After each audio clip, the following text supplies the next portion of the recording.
You're listening to the Nightlight Radio Network. This is Dr. Zohara Hieronymus, co-host of 21st Century Radio. We are happy to present this rebroadcast of our show on Nightlight. Enjoy. Over the decades, we've had the privilege on 21st Century Radio of speaking with Dr. Matthew Fox, a very well-known, preeminent theologian and best-selling author, and importantly, leading spiritual activist who has stirred the hearts and souls of thousands of others across multi-generations and ethnicities. His many books explore creation spirituality and its four paths, a tradition born in part from the teachings clarified by Thomas Merton, Meister Eckhart of the 13th century as well, whom Fox acknowledges as his mentors.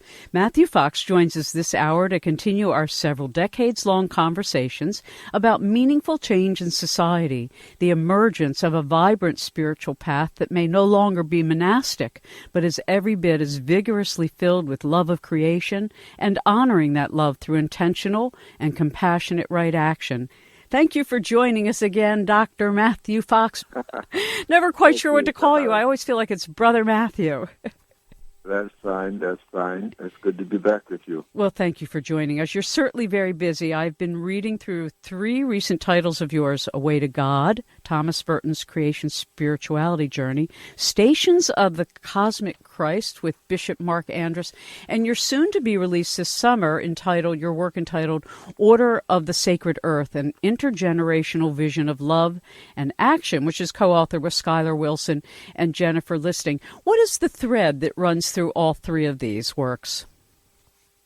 Well, that's a question no one's asked me before. But, the thread is, let's wake up. That's what spirituality is about, I think. Let's live deeper lives. And let's draw on the wisdom of the earth and the wisdom of our ancestors, the deeper rivers, the deeper lineage of creation spirituality, and of which is really found in all the deeper dimensions of religious traditions. All the religions agree that creation is sacred, and that includes human nature, and we should operate like it is. And obviously, with global warming and the vast denial of global warming going on in our political culture and in some religions in our culture, it's a very dangerous place to find ourselves in. And it's no way to bless our children, and our descendants are going to come after us to leave them an earth that is despoiled and that is broken.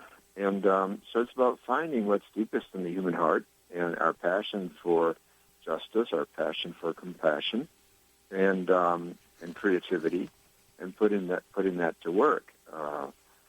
I was at a conference this past summer of 150 scientists on an island for a week, and it occurred to me when I landed that the air was filled with despair. And so I addressed that when it was my time to talk, and I pointed out Thomas Aquinas from the 13th century said, despair is the most dangerous of all sins. It's not the worst. He said injustice is the worst. But when you're in despair, you don't care about yourself, and you sure don't care about others. Despair drives compassion out the door. So at the end of the week, it was good. Some young scientists got up and talked about what is happening, what can happen. For example, one fellow said that we could be putting a floating island 1,000 miles off of the Atlantic coast, so it wouldn't be in anyone's backyard. No one would see it. But on that island, you could have all these windmills generating enough electricity for all of North America. We wouldn't need any gas, oil, or coal. And he said we could do that now. We have the technology. Another young scientist got up and said that if we could quadruple the amount of battery storage that we have now, in fact, he said we've doubled it now, so we only have to double it one more time. He said all the southern continents, which are, of course, the poorest continents and also receive the most sun, they could leapfrog over the Industrial Revolution and be entirely solar run, and because you could store the sun so efficiently that way. So, the hope is in human creativity, but we have to care. We have to care enough to generate creativity and generate alternatives. So those are a few issues that come up for me when we're talking about creation spirituality. It's interesting. I just finished a 4-year odyssey with what are called white spirit animals, which my book is called White Spirit Animals, Prophets of Change. And this was looking at perennial and wisdom, indigenous peoples' traditions around these sacred animals, the white bear, the white lion, etc., the white wolf, the white elephant, the white buffalo. And what, at the end of my work with them, and much of it was done through dreams, something I want to ask you about, the one thing they said to me was humanity needs to restore its matrilineal tradition, meaning, and it's not a political or feminist statement, it's about an ethos of care. They said what we've lost, and you mentioned this is care, is this ethos of care that would, of course, put women and children and our Mother Earth at the center of all things. What is it that's in our way? I mean, it seems under this administration our shadow has come to the surface, and we don't know what to do with it. That's right.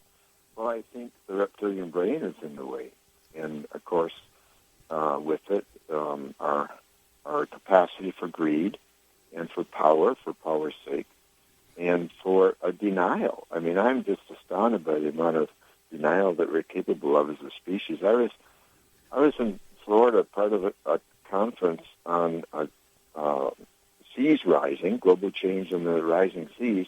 It was a year ago, January. So January 2016, it was during the presidential election. And the first speaker was scientists who get up and had pictures of slides of Florida today, 10 years from now, chop, 20 years from now, chop, chop, 30 years from now, chop, chop, chop. I mean, Florida will be disappearing. And yet at the very time, there were 2 presidential candidates from Florida, previous governor and the current senator, and the current governor, all 3 in public denial about climate change. And I went to South Miami, and there are 4 inches of water on the sidewalk.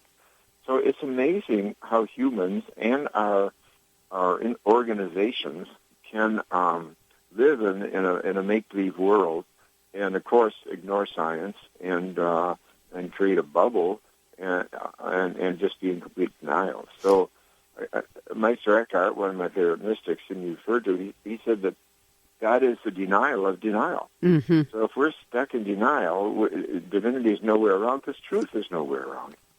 So there's that, and I like that language of the ethos of care and the matrilineal tradition. There's a reason why in both the Hebrew language and the Arabic language, the word for compassion comes from the word for womb. So the mammal people with wombs are, what can I say? They're the archetype of compassion. Yeah, no question. The mother. Yeah. But also the father. I mean, we see pictures of chimpanzees pulling lice from one another, and so, kinship, family, we take care of each other. But we can turn our back on that, too, if we're overcome by greed or by the reptilian brain, which is about winning. It's about being on top, being number one. So I think the triumph of the reptilian brain is a triumph of the shadow side of patriarchy, and it's killing the planet. And it's killing exactly. Yeah, I think you put that very well. And when we look at and I love what you write in your book, A Way to God, Thomas Merton's creation spirituality journey, and the work you've done your whole lifetime in celebrating creation in the way so many of us feel. I wanted to share a really strange little story with you very quickly. In 1984, it's the only apparition experience I've ever had. I've had many visions, but this was a literal apparition of the Blessed Mother. I'm Jewish, by the way. The Blessed Mother stands there and tells me, I want this. It was very short. I want you to start the new order of the world mother. I had no idea what I could do with that, what I was supposed to do with it. I opened a holistic healing center. Here we are 30-some years later, and I get this beautiful book called Order of the Sacred Earth by Matthew Fox. Wow. And I went, my goodness, there's the new order of the world mother. It's just a much better name, Order of the Sacred Earth. I owe a very personal mention of gratitude to you, Matthew, and to all of you who are forming this, because I feel like you have fulfilled this instruction I was given, and I'm happy to help support you in any ways I can. Well, that's really an exciting story. Wow, it takes my breath away. That's beautiful. Yeah, if our earth is our mother, after all, and that's indigenous language, but it's also Francis of Assisi and many others. But and it's just common sense. I mean, we are nurtured, obviously, and interdependent on Mother Earth. But that's amazing that happened to you years ago, and that you see a sort of echo or even fulfillment in the Order of the Sacred Earth. Oh, Great. very much so. Shall we talk about the Order of the Sacred Earth then? And you can... Oh, it's a beautiful thing. I want to encourage Sure. our audience to visit your website, www.orderofthesacredearth.org. And I want to talk about that for a moment, because I think you've sort of like integrated all these amazing things you have journeyed with and taught for so many decades to so many thousands of people worldwide. Now it's sort of commingling with the true activist awareness of the millennialist. And I'd like for a moment, if you would, to share with us what you see in this generation that perhaps others haven't manifested in quite the same way. Well, it's true. I'm the elder, and I had a dream, 2 years ago, and the dream woke me up at 4 in the morning, and it said, do it. And then I had a dream that was a command like that in capital letters with 4 exclamation points. The do it thing was to start in order. And we came up with the name of Order of the Sacred Earth. But it's a spiritual, not a religious order, meaning it will not be beholden to any particular religious headquarters, but it's open to people of all spiritual traditions and none. Atheists are welcome too, if one is open to the one vow that will bind people together. And that vow is, I promise to be the best lover of Mother Earth and the best defender of Mother Earth that I can be. That's the one vow. That's what binds us together. And it can be, as I say, a variety of traditions and also of professions and of lifestyles and all the rest. You can be a Buddhist monk, or I was with some Hindu monks recently in an ashram, and I brought it up to them, and many of them seemed interested and so forth. Or, of course, the majority of people, lay people. The directors, as we get off the ground, are young. One is a 28-year-old woman, one a 33-year-old man. Because I believe just what you're talking about, the younger generation has to lead. Mm-hmm. They should be in places of leadership. Now, they need elders, they need mentors. It's not just charging straight ahead, and that's why we call it intergenerational. This is what we strive for, but that's how we're putting it together. We want it to mirror we don't want it to be hierarchical. We want to mirror the self-organizing universe. So we want it to be self-organizing. So on the solstice, last month, December 21st, people took their vows. That was our first ceremony of vow-taking. So we did it in Berkeley at a Buddhist center. About 80 people showed up of great variety. One woman was an atheist, a 26-year-old woman, and she told me she wanted to take a vow because she wants a community that she can believe in that shares her values. And they did it in Los Altos, California, in Orange County. They did it in Boulder. There's a group in St. Petersburg and a group in Des Plaines, Illinois. Now, these are the places we know about, but the word's getting out, and a book will appear publicly in the spring, late spring. And when I look at the history of religion, especially in the West, religion often finds itself in dark times, like we're in today religiously. But what happens is orders spring up. So in the 3rd century, you had the movement of the Desert Fathers and the Desert Mothers. These were young people who went out in the wilderness rather than hang around in the corrupt society in the cities. And then in the 5th century, you had St. Benedict and his sister Scholastica launching the Benedictine monastic order, which really did provide a lot of stability for the theodic society for about 800 years. And then in the early 13th century, you had St. Francis of Assisi and Dominic, they were contemporaries, launching a new kind of order because the monastic order had gone quite corrupt. It was over-identified with the feudal system, which was breaking up. 16th century, of course, you had the Protestant Reformation, and I think that in many ways you can look at that as a series of lay orders. And then you had the Jesuits that century also, all of them responding to the corruption in the Vatican, of course. But here we are in the 21st century. You look around, and all you see are people leaving church. Right. Especially the young people. They're empty. and they're going to be more empty. And churches are closing down. Last year, a Catholic Church closed over 100 churches in Manhattan, and they're still at it this year. So, but what's happening? I don't see anything happening. So I think that helps to explain why it's time for something like an order, because orders in both East and West, you have orders in the East too, they're more flexible. We don't need a new church. We don't need a new religion. Time's running out on us. It's not time for that kind of thing.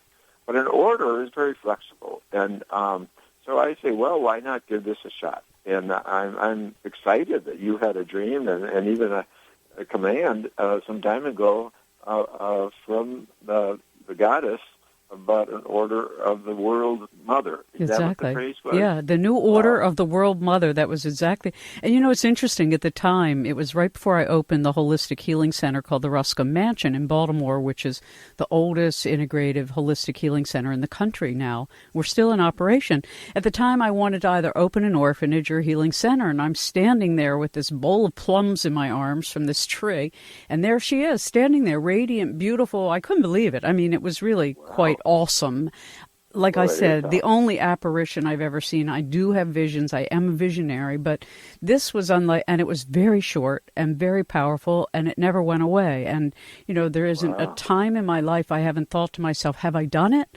Have I done what I was asked? Am I living a life that's a new order of the world mother? And I feel like the order of the sacred earth is the same principle asking us to do the same wise action. Wow. And I'm very humbled that it has come. Well, that's amazing. And I thank you. You have to stay in touch about this. You have to stay in touch about this. No question about it. You had a bowl full of plums. and the bowl full. We had this one tree on our property that birthed all these exquisite plums. I'm standing there with the whole bowl in my arms. That tree never produced a plum again. We'll be right back. Our guest is the amazing, the wonderful Dr. Matthew Fox. You can learn more at his website, www.matthewfox.org. And please visit and take the vow. We're going to talk about why a vow is important. www.orderofthesacredearth.org. I'm Father Paul Mayer. I work for the environment, and I'm the co-founder of the Interfaith Moral Action on Climate Change, interfaithactiononclimatechange.org, and you're listening to 21st Century Radio, hosted by Dr. Zohara Hieronymus, a wonderful interviewer who has brilliantly supported the issue I have devoted my life to, which is climate change and healing our planet. Dr. Matthew Fox is with us this evening. His recent book of many, A Way to God, Thomas Merton's Creation Spirituality Journey, a New World Library 2016 release. You can learn more about that work at www.matthewfox.org, as well as learn about something we're about to speak more about, www.orderofthesacredearth.org. One of the things I like so much about your way of bringing to activism the depth of, I don't want to call it monasticism, I'd say spiritual commitment. Why is a vow important enough to include in something that's, non-denominational, open to anybody, of any faith, of non-faith, etc.? Well, of course, a vow focuses us, and it focuses us around a value that we cherish. And I know a 26-year-old woman responded to the idea of the order when I presented it in the public place, and she said to me, my generation is so dispersed by social media. We're just kind of all over the place. We need something like this. We need a focus, and this would be the perfect focus, she said. So, think about a marriage vow. It's about focusing, because obviously one can be attracted to many people. But to build a life with someone and if by choice to bring children in the world and so on, a focus that a vow is about is a very useful thing. Gandhi took lots of vows in his lifetime. So I think that it's time that people who care, it's also, of course, a sacralizing of our care of the earth. Yes. And that's important, too, because I think the real division between caring for the earth and the animals and the future and so forth, and the soil and the air and the forest and the waters and everything, The real distinction is whether we see it as sacred or not. Thomas Berry says, we will not save the earth if we don't love it, and we will not love it if we do not consider it sacred. And so it is this loss of sense of the sacred, I think, that has us fumbling around and we're going to say distracting ourselves by paying attention to deniers or by just going about our very narcissistic agenda as human beings. Pope Francis calls anthropocentrism, human-centeredness, and narcissism. And I think he's right. It's a sort of species narcissism. It's interesting about that. The earth is here to serve us. No, it's very true. It's interesting because it shows we have this notion. Firstly, there's this thing of dissociation. That's that denial thing we do. I think that's the greatest psychological illness of humanity worldwide. We dissociate. We just deny what we don't like, whether it's the abuse we reap on the earth or other people or animals.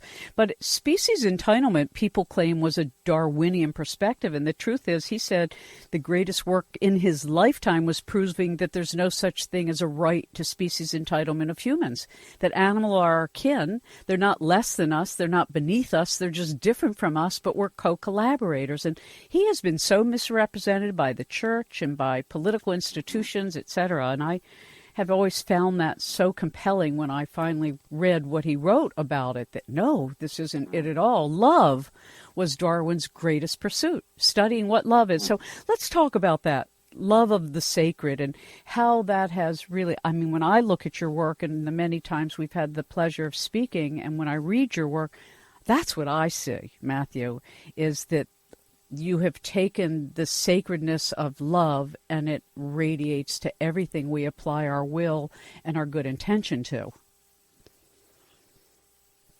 Well, yeah, I think everything does come down to love, doesn't it? What is it we cherish, and what are we willing to stand up for? One of my students, of whom I'm very proud, is Sister Dorothy Stang. Sister Dorothy Stang was from Ohio, a very large Catholic farming family from Ohio. She became a sister, and she spent 42 years in the Amazon, working with the peasants there, and of course, defending the rainforest. And she was gunned down at the age of 71, I think, 13 years ago. She was murdered, assassinated, martyred, really. She's a martyr for ecology because she's an eco-martyr, because she stayed. People told, she was a leader down there, and those close to her said, you should come home, it's dangerous. They're going around shooting leaders there. And she said, no, I will not abandon these farmers who have a sacrosanct right to living their lives on the earth, on a healthy earth here, and together we're going to stand up. And so when I think of her, I think of that line from the Gospels. Greater love than this no one has than to lay down their life for their friends. So her friends included the peasant farmers, but also the soil itself and the earth itself. And she was so excited when she came into our master's program because she found there a lot of support for her passion, which was the love of the earth and those who are close to the earth, including the indigenous people there. And like she loved Hildegard of Bingen, and next to her bed, Hildegard it's a Hildegard book that we produced, all marked up by her. In fact, her brothers gave it to me as a relic here. I can see it right across the room in it. How sweet. But so love permeates everything. Once you've kind of taken that path, other things find their place in it, and also synchronicity happens, as you know. Teachers show up, and friends show up, and books show up, and all this, and then we're told to start doing something, develop movements and so forth, get things moving. You have a radio program, and I'm sure there's a good story behind that. Yeah, well, it's so interesting when a person is willing to follow spirit. That's the way I kind of talk about it. I don't know enough about God to tell about God. I know a lot about spirit. And Spirit's a pretty good name for God. Okay, well, maybe these are one and the same, the presence of God as spirit. Because my experience of when we open our heart And really suspend judgment. That's the biggest problem, it seems, for most of us Westerners. We're so analytic and we're so left hemisphere. But when we can surrender judging what we see and hear and feel and just really allow ourselves to experience the it of whatever that voice is we hear telling us, asking us, guiding us, and do it. It's not enough just to hear it. Then you have to act on it. And I think that is often where it breaks down for a lot of people, because it does take courage, but it also just takes faith. So can you share with us a little bit, because of your deep cultivation of faith and hope, these two qualities are just so vital, and I know how overwhelmed all of us can feel at times with what seems like such opposition to the most obvious nursery school truths. Let's heal the earth. Why wouldn't we? It makes good sense to preserve the planet. Faith and hope. I know it is. It's remarkable. It is. That's the best way to. It is a form of insanity, but that's true. Yeah. Well, I think the key word there is trust, and it's out of trust that both faith and courage are born. And in fact, trust really is the basic meaning, I think, of the word faith. And so you can't underestimate the power and the importance of trust. And, this deepens along the way. But as you say, it also takes risk to take action. I once had the privilege of being with Fred Shuttlesworth, who was one of the civil rights leaders, the primary one in Birmingham during the civil rights battles. And unlike King, he was not formally educated. He was a street minister, but he's the one who convinced King to fill the jails with teenagers, because the adults had been in jail a month and they were going to lose their jobs, etc. And King didn't want to do it, but he went along with Fred, and he did it. And the Ku Klux Klan blew up his home. He was in it. They also beat him 3 times with chains, and they put his children, 8 and 10 years old, into jail. Oh, my Lord. He was a marked man. So when I met him, I was asked to be in a dialogue with him about racism and ecology at the Civil Rights Museum there in Birmingham. So when I met him, I had lunch with him before we spoke publicly, and I had said I had one question. I said, where do you get your courage? And his answer was, well, you can call it courage, he said, but I call it trust. He said, when I walked out of my house, the whole roof had caved in. I said to myself, well, they can't kill me. They may kill my body someday, but they cannot kill me, and they cannot kill the movement. So I think we need, models of courage. Sister Dorothy Stang is one such person, but certainly Fred Shuttlesworth is, and there are many others. Because I'm sorry to interrupt you. I was going to say one of the examples you point to is Standing Rock, and when I interviewed some of the valve turners, who are just career men and women who decided they'd had enough, and they shut down oil to this country for a while in the tar sands pipeline. But Standing Rock, to me, is a beautiful current demonstration of what we're all capable of when we come together in the right way for the right reasons. That's right, and spirituality was a very deep part of that movement. I know I have friends who were there too, and that there was real prayer and ritual and so forth, and it was, to sacralize our political objections, our resistance, is very important. That brings out courage, and it also brings in creativity and imagination. And that's what you want. You don't just want a face-off between two reptilian brains. Exactly. One crocodile versus another. Exactly. The us and them. Or you want to invent some creativity. And that's why, like Gandhi and King, they really did something because of nonviolence. They had a method that took them deeper than the reptilian brain. Exactly. And so much I know of my youthful activism. I started young, also at 14. I'm now in my mid-60s. And at the time, I was handing out flyers for Ralph Nader, and then went along for decades in that sort of horrible, angry activist role of us and them, and you're wrong and we're right. And it took, some burnishing, I guess, of both ego and opening of heart to appreciate, as I like to joke, it's all of us together or it's all of us together. It's like, that's kind of the truth. What's right? the alternative? Exactly. That's right. It is all of us together, regardless of how we think of it, see it, or want to treat it. It is all of us together. We're going to take a very brief break. Our guest is Dr. Matthew Fox. This is John Robbins. I am the author of Diet for a New America, The Food Revolution, No Happy Cows, and 8 other bestsellers. And you're listening to 21st Century Radio with Dr. Zoe Hieronymus. It's a great show. I have been on it several times. I'm always inspired by Dr. Zoe and her thoughtfulness, her conscientiousness. She's impeccable. She knows what she's talking about.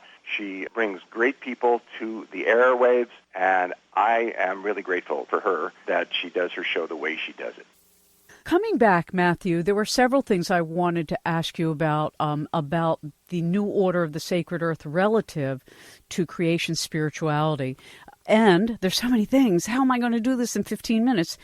What is the cosmic mass? Well, it's an effort to reinvigorate a Western ritual, Western worship, using postmodern art forms like DJ and VJ, rap, and so forth. So it's worship through dance and through we use the 4 paths of Tres Spirituales. So you're dancing a dance of joy. You're also grieving, the Via Negativa. You're going into grief together.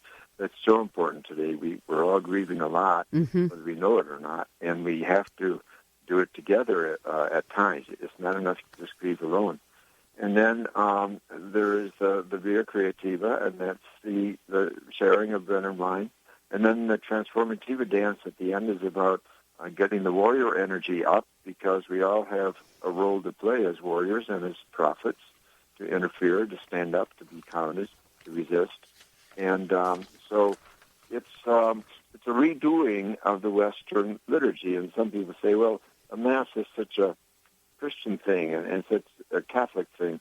But the truth is, of course, that Leonard Bernstein wrote a Mass. He was Jewish. And it's just a word in our Western language for worship. And, of course, Bach wrote a Mass, and he was a Lutheran. So it's not as narrow a thing as we made it. Exactly. And so it'll be special, kind of this rave in the nave of the great Gothic cathedral there at the National Cathedral, because I presume it will be quite visible. And the theme will be healing. That will be the theme of that particular Mass. Each Mass has its own theme. We've done over 100 of them all over North America, most of them in the Bay Area where I live. But the idea of bringing rave into liturgy came out of Sheffield, England, way back in the 90s, and that's really what we've turned this into.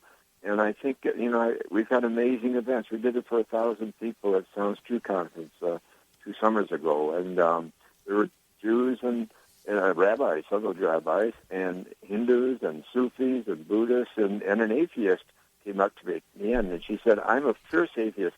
I'm such a fierce atheist that when I'm walking on the street and there's a church, I cross the street to go by the church. But she said, when we did that grieving, and then she pointed to her heart, she said, something shifted in me. She said, by the time communion came along, I had to have some. She said, this night has transformed my life. How I don't beautiful. know what's next for me. Isn't that it wonderful? It was very moving.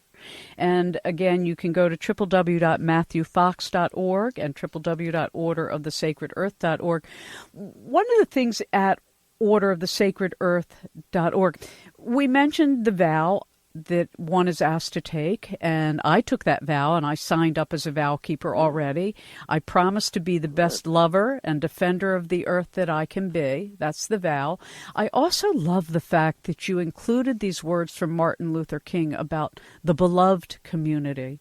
How does re-envisioning our collective humanity as the beloved community change our way of being with each other? Well, of course, that word community is a very sacred word and very powerful one. And I think that today's science has kind of opened the door for us again because, under the previous scientific worldview, it was the idea of survival of the fittest and the rugged individualism, et cetera, everyone bumping up against each other. But today, with the rediscovery of interconnectivity and interdependence, which, of course, is a very mystical idea, too, but today's physics is now on board. And so the potential for community, the potential for truly acting aware of one another, and of the needs, common needs, and so forth. All this, I think, has a tremendous future now that science is on board. And so our community is about building something together. Communio in Latin means that, to build together. So we can be building alternative ways of doing energy, alternative ways of doing education, politics, religion, and the rest. And what's there to hold us back except our own ideologies, maybe, the bubbles, as we talked about earlier, that we choose to live in. But time's running out for our species, and so the beloved community is a community that puts love forward and that feels the love. I mean, the earth has been loving us. The universe has been loving us to give birth to us. You know, in my book, Stations of the Cosmic Christ, which we haven't had time to talk about, I quote Einstein on page 23, where he says, we're moving into a third movement of religion. The next movement of religion, he says, will be a cosmic religion. In the sense, you see that the cosmos has been loving us for 13.8 billion years, or we wouldn't be here, and this amazing Earth wouldn't be here. And the more we learn, now we've learned there are 2 trillion galaxies. Good heavens, this is a big place. But here we are on this little and totally special planet. And are we feeling its love, and are we returning love for love? That's the beloved community, returning love for love. But no, as we've been talking about, we tend to return greed for love and rapaciousness for love. So let's get down to that level of beloved community. It's already here. We already live in a community. The earth is a community, and the human race is a community. But we can choose to resist, and we're being loved, and we are lovers, and let's get to it. You know, one of the things I discovered, and I guess like many activists my age, you know, after 40 years of trying to really move the capacity of everybody towards right action so that we make choices that are life-affirming and elevating in every situation we're in, whether it's personal, private, public, dealing with the ecosystem, or how we behave in the grocery store, that it's as much about who we are internally as how we behave externally. And as I like to share with young people, it's not really what you do, it's how you do what you do. You know, if you're a street cleaner, be the best. If you're going to teach, be the best. Meaning to really reach within us to find out that which reflects the God-given grace we have. So I have a kind of closing question about Thomas Merton, because in your beautiful book, A Way to God, Thomas Merton's Creation Spirituality Journey, which really you write this beautiful work in a tribute to how he even, educated your work, as did the 13th century mystic Meister Eckhart, whom you write about as well. You ask in the book, in your tribute, originally it began as this tribute you were asked to do, you said, what would Merton say about this time in our world? Mm-hmm. Well, there's a wonderful poem by Merton. Merton, as you know, is a wonderful artist and writer and poet and many other things. But, and by the way, I believe he was murdered and died a martyr as well, a martyr for peace, because he was the first American religious figure to come out against the Vietnam War. I didn't know that. King, yeah, he and Dr. King and Thich Nhat Hanh were very close. They were going to have a retreat at his monastery, the three of them, the weekend King was murdered. Wow. King called up Merton a few days before and said, I'm sorry, I have to cancel, but get a rain check. I have to march with garbage collectors in Memphis. And that was, of course, fateful. Mm-hmm. But there's this wonderful poem by Merton. I think I would like to answer your question with his words. Please. He says, he calls it first lesson about man, meaning humanity.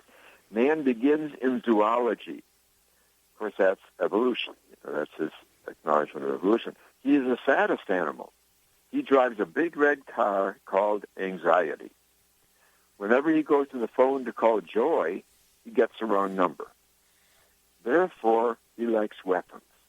He knows all guns by their right names. He drives a big black Cadillac called Death. Now he's putting anxiety into space.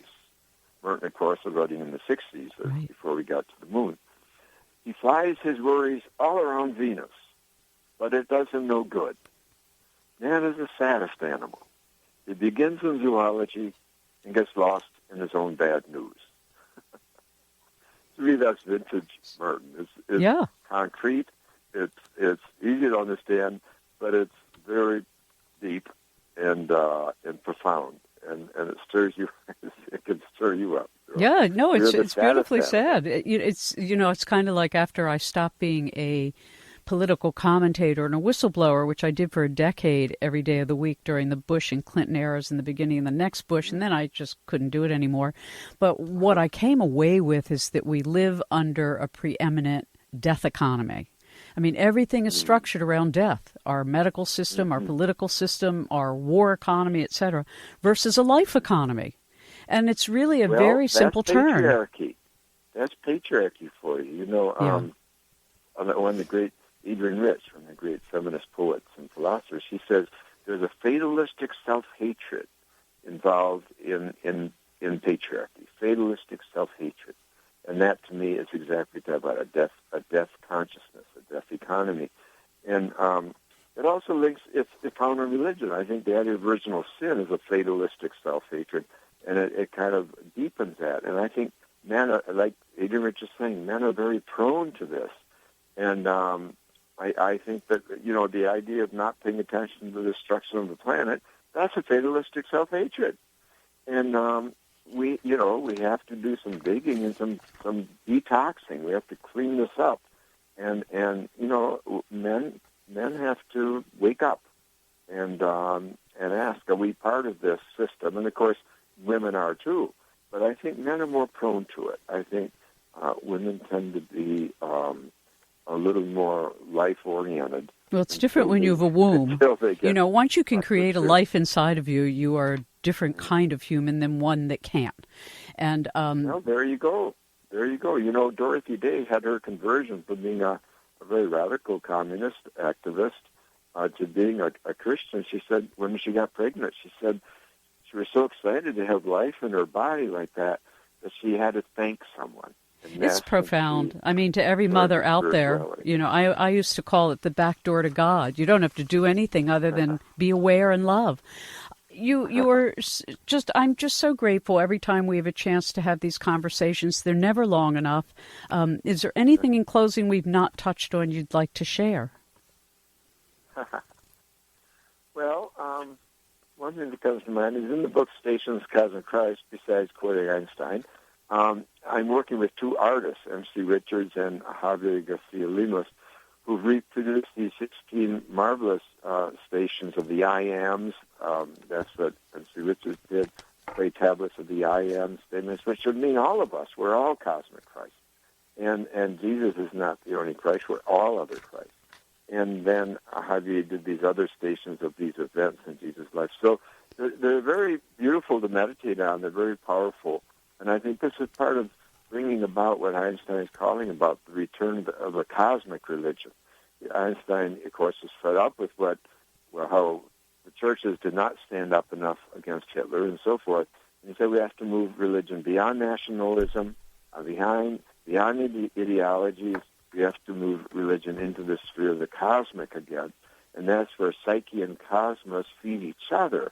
And we come alive. Amen. Thank you for joining us. We do have to say goodbye. 21st Century Radio is produced by Hieronymus and Company. Our executive producer and research assistant is Laura Kortner. I'm Dr. Zohara Hieronymus, and remember, we do need more love in the world.